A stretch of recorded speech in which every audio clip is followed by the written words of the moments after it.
আজি নুৰি শৰ্মাই, আজি ৰুকসানাই, আজি অস্মিনা, আজি নাজিৰাই, আজি সাবিৰনে কিমান সুন্দৰকৈ ভাষণ প্ৰদান কৰিলে। আসসালামু আলাইকুম, নমস্কাৰ। শ্ৰদ্ধাৰ আজিৰ সভাত উপস্থিত সন্মানীয় হুৱাৰিটি লেকচাৰেশ্যনৰ প্ৰধান অধ্যক্ষ মহোদয়, উপস্থিত মোৰ মৰমৰ বন্ধু-বান্ধৱীসকল, পোনপ্ৰথমে মই সকলোকে আজিৰ এইখন সভাত উপস্থিত হোৱাৰ বাবে আন্তৰিক শুভেচ্ছা জ্ঞাপন কৰিছোঁ। মোৰ নাম সাকিবুল ছাইদ। আজি মই ইয়াত কি ক'ম ভাষাৰে প্ৰকাশ কৰিব নোৱাৰোঁ, কাৰণ চাওক, আমি যেতিয়া মঞ্চলী মেমৰিয়েল একাডেমি পঢ়ি আছিলোঁ, তেতিয়া প্ৰথমবাৰৰ বাবে আমি 15 আগষ্টৰ দিনা ভাষণ দিছিলোঁ। সেইদিনা মই নুৰি শৰ্মা আৰু জাহানাৰাই ভাষণ দিছিলোঁ। সেই ভাষণৰ ভিডিঅ'খিনি মোৰ মোবাইলত এতিয়াও আছে। যদি মই চাওঁ, মোৰ কথাখিনি আৰু নুৰি শৰ্মাৰ কথাখিনি লগতে জাহানাৰাৰ কথাখিনি মই যদি কেতিয়াবা ওলাওঁ, এতিয়া মই হাঁহি থাকোঁ, কাৰণ আমি যেতিয়া কথা পাতিছিলোঁ তেতিয়া আমাৰ বডি লেংগুৱেজ তথা লগতে আমাৰ যি ভাষা সেইখিনি আচলতে শুদ্ধ, আৰু বডি লেংগুৱেজটো কৰিছোঁ এনেকৈ কৰিছোঁ মাথো, কিন্তু আচল বডি লেংগুৱেজ যিটো কৰিব লাগে সেইটো মই তেতিয়া কৰিব নোৱাৰিছোঁ। কিন্তু আল্লাহ তাআলাৰ আশীৰ্বাদত লগতে সন্মানীয় সাদিকুল ছাৰৰ প্ৰচেষ্টাত আজি মই ইমানখিনি আগলৈ আহিব পাৰিছোঁ। এইখিনি মই এটা উদাহৰণ কৈছোঁ নুৰি শৰ্মাৰ বিষয়ে। আগত চাওক, নুৰি শৰ্মাই কিন্তু ভালকৈ এছামিজ ক'ব নোৱাৰিছিলে। আগতে নুৰি শৰ্মা কিয়, আমি ইয়াতে যিমানকেইটা ষ্টুডেণ্ট আছোঁ সকলোৱে ভালকৈ এছামিজ ক'ব নোৱাৰিছিল, কিন্তু চাওক এতিয়া নুৰি শৰ্মা স্পষ্টভাৱে শুদ্ধ অসমীয়াত ভাষণ দি আছে। It is called ravens. আৰু ইয়াৰ চাপতে মই আৰু এটা কথা ক'ব বিচাৰিছোঁ, নুৰি শৰ্মাৰ মাজত আছিল আত্মবিশ্বাস। কাৰণ আত্মবিশ্বাস অবিহনে আমি কেতিয়াও নিজৰ যি প্ৰতিভা, নিজৰ যি অভিজ্ঞতা কেতিয়াও মানুহৰ আগত প্ৰকাশ কৰিব নোৱাৰে। এইখিনি প্ৰকাশ কৰিবলৈ হ'লে আমাৰ মাজত থাকিব লাগিব আত্মবিশ্বাস।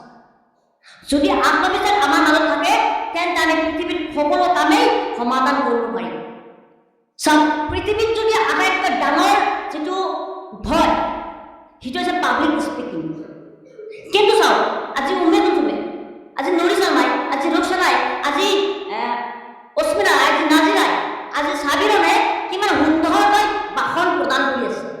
এই পৃথিৱীত আটাইতকৈ ডাঙৰ শক্তিশালী বৈটো নিজৰ পৰা ত্যাগ কৰি আছে। বিকজ কাৰণটো হৈছে নিজৰ ওপৰত আত্মবিশ্বাস আছে, কনফিডেন্স আছে।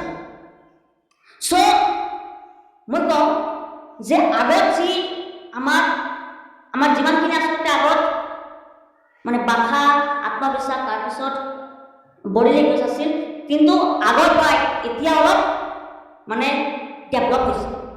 কাৰণ আমি জানো, আমি যেতিয়া মানুহৰ লগত কথা পাতিব পাৰিম, তেতিয়া আমি মানুহৰ পৰা সন্মান, মৰম দুয়োটাই পাম।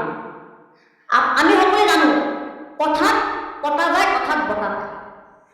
কিন্তু আমি যদি ভালকৈ মানুহৰ লগত নিজৰ প্ৰতিভা উপস্থাপন কৰিব পাৰোঁ, নিজৰ অভিজ্ঞতা মানুহক দেখুৱাব পাৰোঁ, তেন্তে আমি মানুহৰ পৰা সন্মান পাম। আজি চাওক, দীপক শৰ্মা, মোৰ ফেভৰাইট বক্তাটো হৈছে দীপক শৰ্মা।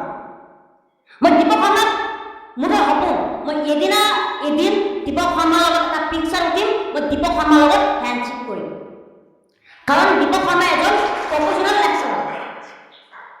দীপক শৰ্মাক যদি মই এদিনা পাওঁ, তেন্তে তাৰ লগত এটা পিকচাৰ উঠিম, লগতে হেণ্ডশ্বেক কৰিম। দীপক শৰ্মাৰ কথা মোৰ মনটো চুই যোৱাৰ নিচিনা অনুভৱ হয়। যেতিয়া দীপক শৰ্মা মটিভেট কিনে আমি ইউটিউবত, ফেচবুকত ওলাওঁ, তেতিয়া আমাৰ মনটো বহুত আনন্দিত হৈ যায়। চ' আগতকৈ 2023 চনত যেতিয়া আমাৰ লেকচাৰেশ্যনখিনি আৰম্ভণি কৰা হৈছিল, তেতিয়া আমি সকলোৱে যেতিয়া কথা পাতিছোঁ, আমাৰ ভয় লাগিছিল। আমি সকলোৱে যেতিয়া কথা পাতিছোঁ, আমাৰ ভৰিখিনি কাঁপি আছিল। আমি যেতিয়া কথা পাতিছোঁ, আমাৰ ভৰিয়েদি ঘাম ওলাইছিল। কিন্তু এতিয়া চাওক, এতিয়া আমাৰ প্ৰতিভা কিমানখিনি বিকাশ হৈছে। এতিয়া আমি সন্তলিত গ'লে আমাক সকলোৱে সন্মান কৰে, সকলোৱে মৰম কৰে। চাওক, এই বছৰে আমি যেতিয়া সন্তুলিত গ্ৰন্থ মেলা চাবলৈ গৈছিলো, তাত আমি কিতাপ কিনিবলৈ গৈছিলো, আমাৰ সন্মুখত কিমান মানুহ ভিৰ কৰিছিল। কাৰণ মানুহে যদি কথা পাতিব নোৱাৰে তেন্তে মানুহক কোনেও মানে কোনো চিনি নাপায়। চ' এইখিনি কৈ মই মোৰ চমু বক্তব্য সামৰি মৰাৰ আগতে আমি সকলো মানুহৰে উজ্জ্বল ভৱিষ্যত কামনা কৰি চমু বক্তব্য ইয়াতে সামৰি মাৰিছো। জয় হিন্দ, জয় ভাৰত।